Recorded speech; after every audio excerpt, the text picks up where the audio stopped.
guys, welcome to Gunners Lovers TV. I'm your host, Augustine.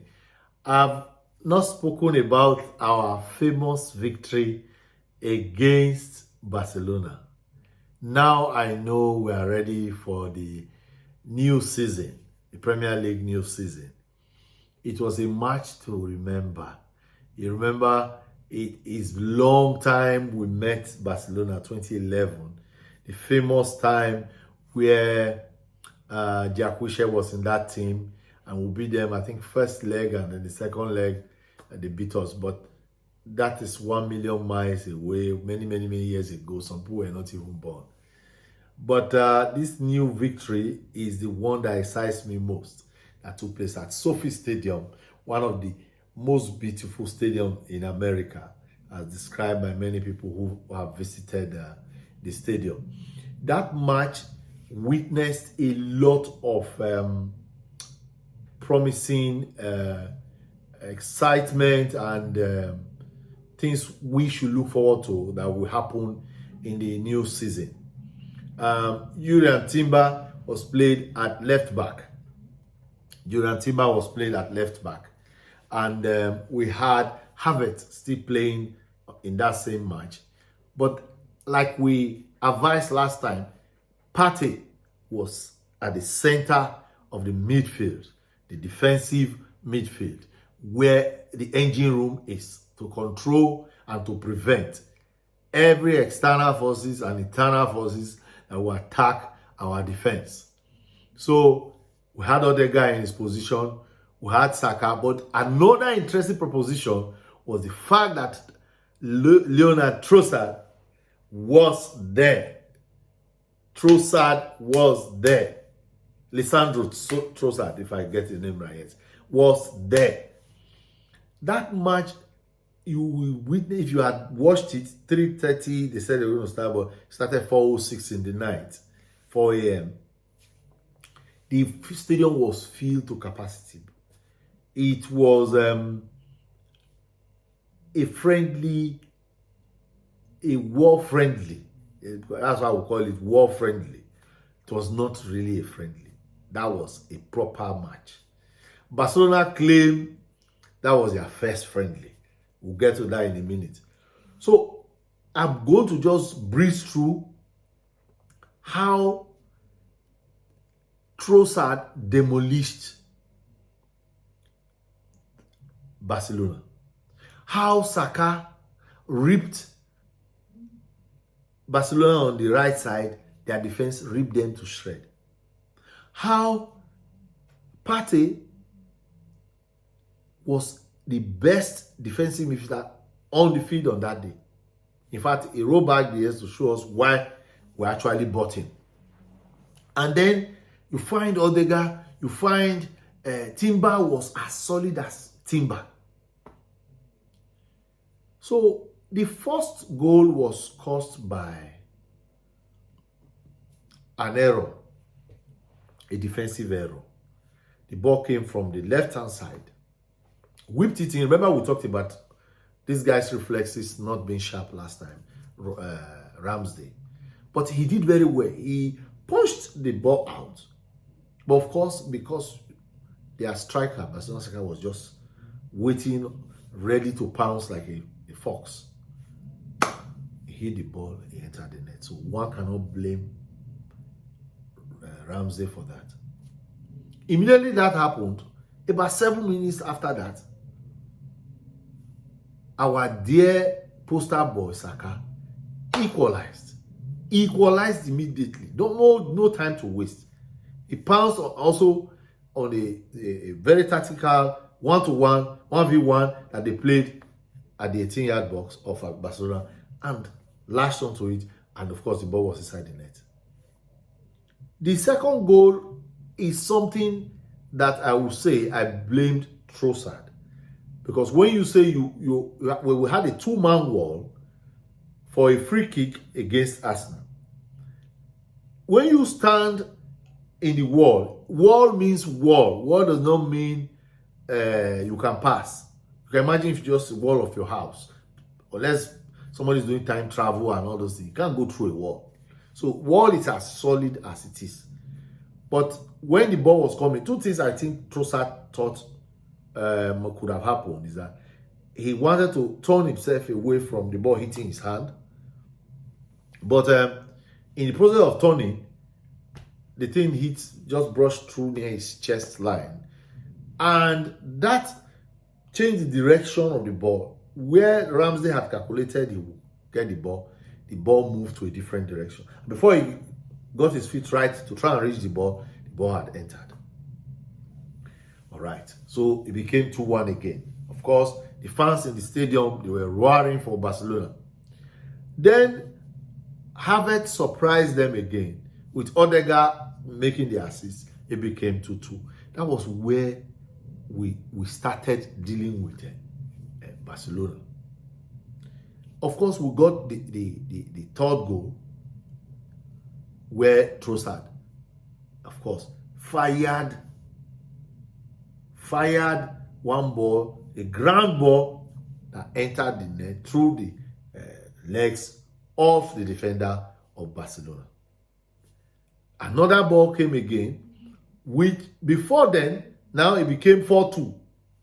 This is where I'm going to mention that I either don't know whether Arteta, he switches off, just as the way players switch off, lack of concentration, or there is a friendly agreement between him and Robert Holding. Robert Holding is not good for us. It's not good for anybody.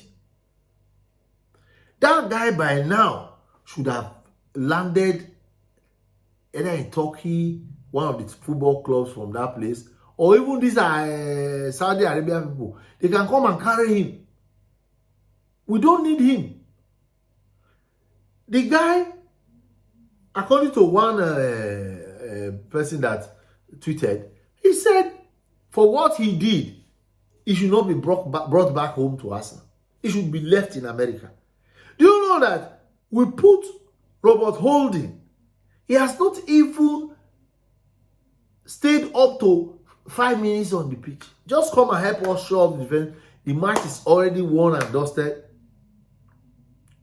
Robert Holding fell on the same grass that everybody has been playing since.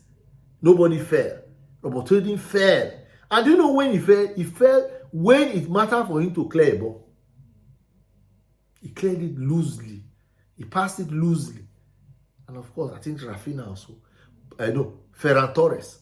Ferran Torres, in a minute, I will tell you that Ferran Torres was a spent force. I can't imagine that's the ball all these newspapers have been writing, saying we should go and buy. It's a spent force. That's the guy who has not been performing in Barcelona. I don't know why Arsenal is always the reviving force for any player that is football dead.